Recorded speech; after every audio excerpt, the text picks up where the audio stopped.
Hey everyone, Kronos from Cerberus here with another Airsoft review. Today we're looking at the Elite Force M27 that's OEM'd by VFC. It comes in a box with stickers and labels all over it describing exactly what's inside of the box, as well as tape that says, check contents if seal is broken. I actually got a little worried because my seal was broken. I assumed that the delivery man went into it because they saw that there was a gun inside of it. But it turns out that that's how it comes from the factory, and when it got to Airsoft GI, who I bought it from, they actually opened it to check that it worked. So that's pretty cool of them to check, but it was a little spooky when I first saw that broken seal tape. So inside that big box comes this slightly smaller box. It's a gun case that comes with the gun. The latches on the back are okay, not the strongest I've seen. A little loop for a lock, and then metal latches that close it that don't feel all that strong, to tell you the truth. I really like that you can easily remove the sticker that details the contents of the box. That's really cool because I don't actually use it for the gun, I use it for pistols. But I'll get into why I don't use it for the actual gun later in the review. Inside the box you'll find a high cap mag, a little safety card, a little flyer for Elite Force things, a warranty card,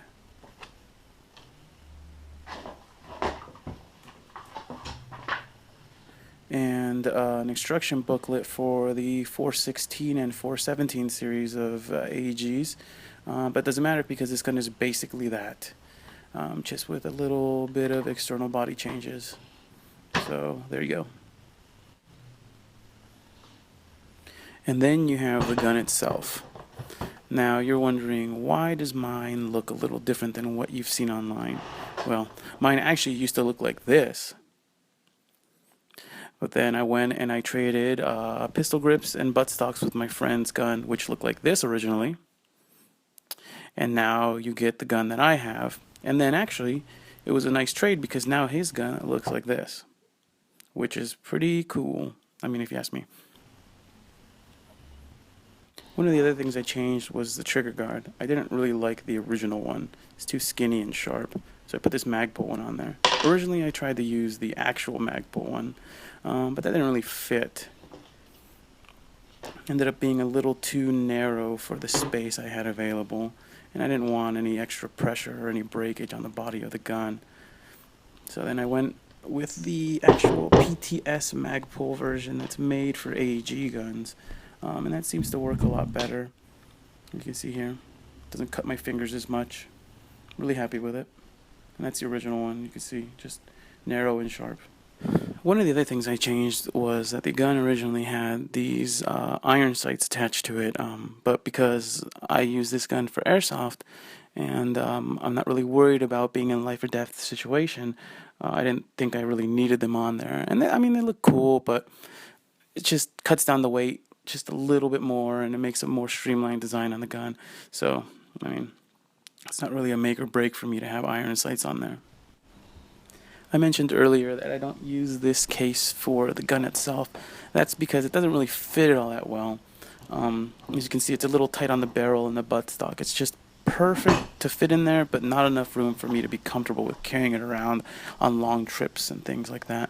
So I actually use that Pelican case you can see in the right corner of the screen to carry this gun around, and I just use this case that came with it for pistols or other little things that I need to carry around. It's still pretty useful. This gun has a couple cool features, like a functioning mock charging handle that reveals the Hopup, and a bolt release back there that closes it back up. Has an extending stock that goes pretty far and gets pretty tight. It has maybe one of the best buttstock covers that I've ever dealt with before. It comes off really easy. Nice solid piece. And then you pull out your little wire with your little Tamiya plugs. And then you just pop it back on and twist it, and it goes back on solid. Really, really easy.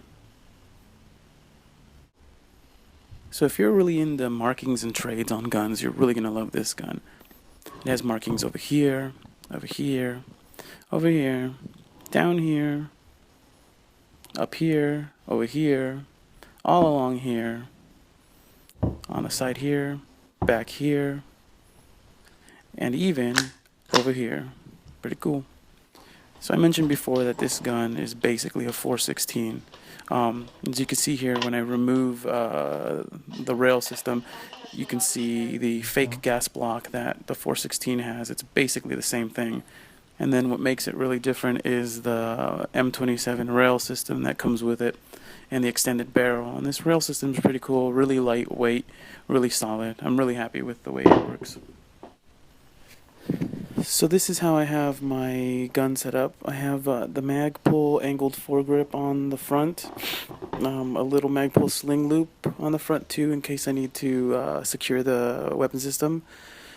Rail covers all along the rails on the top, bottom, and sides. And then I run the EOTech 512, which is a pretty good optic for this size gun and really rounds out the composition of the overall gun. I'm pretty happy with the setup. So now we're going to go into a little bit of field tests and kind of accuracy and distance that you can get on this gun.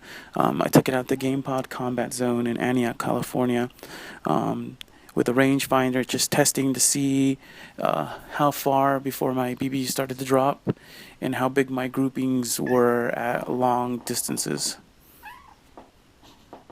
From the back of this wall, which is the end of Combat Zone, to the other end is about 80 yards. Oh, well, how much is this building right here? This one right here. 15. 15? So at 15, the groupings are pretty tight. What about this building right here? 27. 27 feet, 27 yards. They're still pretty tight. And then that wood thing? 36. 36 yards.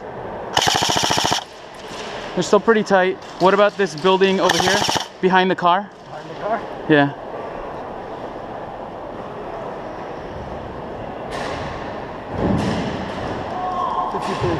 53 yards? Yeah. At 53 yards, your groupings start to get a little bit kind of spread out. And then at 80 yards, which is that white building down there, then where that little kid is, they get their widest, but you can actually see what they look like.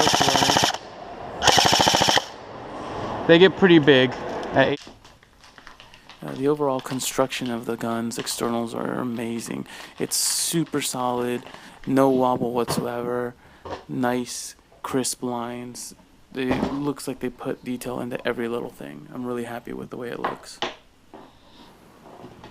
So if I were to do a pros and cons list, pros would be it's got a lot of reach. I'm getting out to about 240, maybe even more before my BB starts to drop. It's pretty accurate at that distance. The stock motor and stock gearbox are pretty nice and a pretty high rate of fire. The body is solid as a rock, no wobble whatsoever. I'd say cons would be it's a little bit on the pricey side for an M4 style gun.